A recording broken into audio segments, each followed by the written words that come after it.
Welcome to the Learning to Love podcast. I'm Paul Moschetta. And I'm Evelyn Moschetta.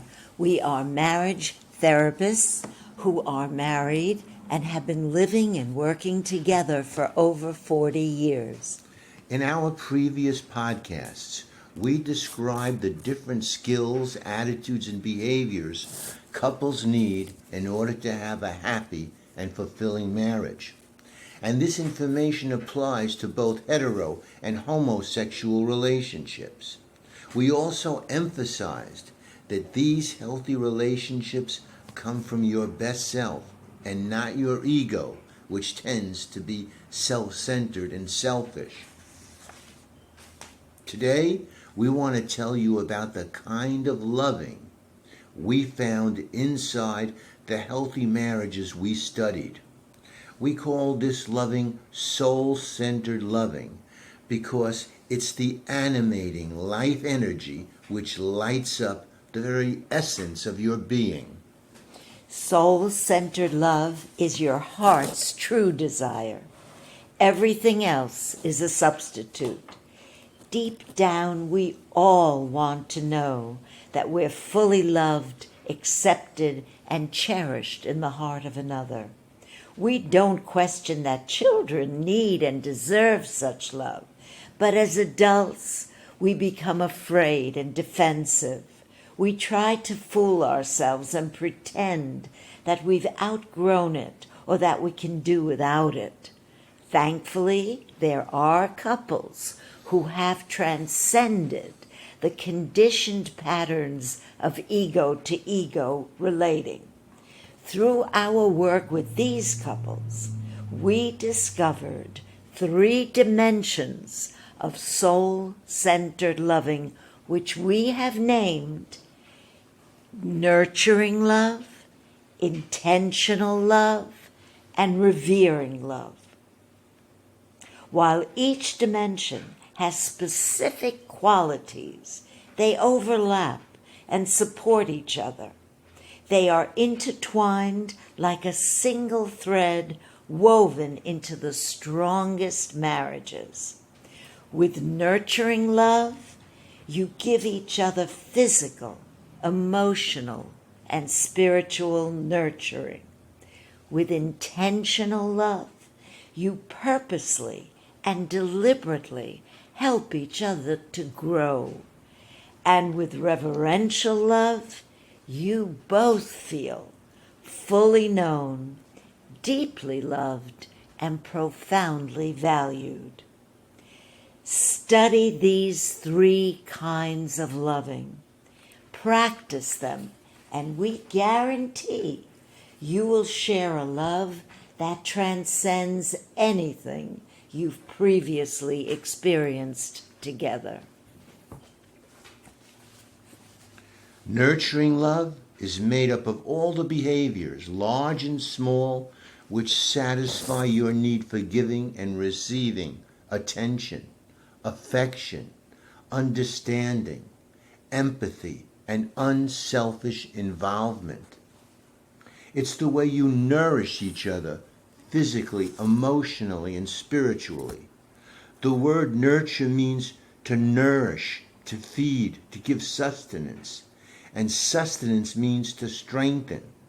So nurturing love is essential because it's the love that sustains and strengthens you individually and as a couple.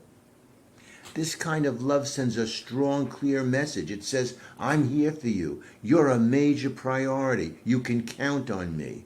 Your happiness and well-being is just as important to me as my own. Nurturing love comes alive in actions, not just in words. It can't be known on only an intellectual level. It must be deeply felt as well. Nurturing love is the first basic way you must come through for one another in order to have a deeply satisfying marriage. The following is a list of attitudes and behaviors that shows you how to convey nurturing love. Nurturing love is conveyed by attention, looking to actually see and take one another in, listening to actually hear the words and the feelings behind the words. Talking to openly share your fears, your sorrows, angers, and preoccupations, as well as your joys and pleasures. Nurturing love looks like giving freely and willingly of your time and interest to one another. A frequent display of verbal affection is the core of nurturing love. It says, "I love you," while looking into each other's eyes. It's conveyed by frequently praising, complimenting, giving recognition to each other's efforts, frequently making statements of appreciation, gratitude, and thankfulness to your partner for their goodness, kindness, and thoughtfulness. It's displayed by acknowledging each other's compliments to friends and to family, never using put-downs, sarcasm, or ridicule to make a point. And it's conveyed by consciously using a kind and tender tone of voice and demeanor. And this verbal affection is reinforced by a frequent display of physical affection outside the bedroom, such as playful touching, holding, hugging, kissing, without any pressure to have sex. It also looks like romantic subtle messages, flirting by a look or a touch, which only the two of you would understand, of sexual desire and responsiveness. And inside the bedroom, nurturing love is conveyed by the free, uninhibited expressions of your sexual love for one another. Also crucial to nurturing love is empathy and understanding, being able to feel along with your partner, seeing with their eyes, hearing with their ears, feeling with their heart, sensing your partner's moods and feelings, wanting to understand them, being positive, offering goodwill, anticipating needs, taking over willingly when the other is ill, looking to see what needs to be done in situations. When your partner looks overwhelmed, suggest the two of you do something that will be relaxing, or suggest that they get out alone for a while. Nurturing love is also expressed by unselfish involvement, by being helpful and cooperative rather than being competitive, by being honest and open and not holding secrets, by showing genuine interest in the details of your partner's life without being pushy or intrusive. In your day-to-day living, nurturing love looks like honoring commitments and being reliable and dependable, being able to sacrifice without regret or complaints. It means having a supportive and uncritical attitude and discouraging self-destructive behaviors. And nurturing love means demonstrating loving kindness in the way you know your partner most appreciates it. So, what are the inner feelings when you're giving and receiving nurturing love?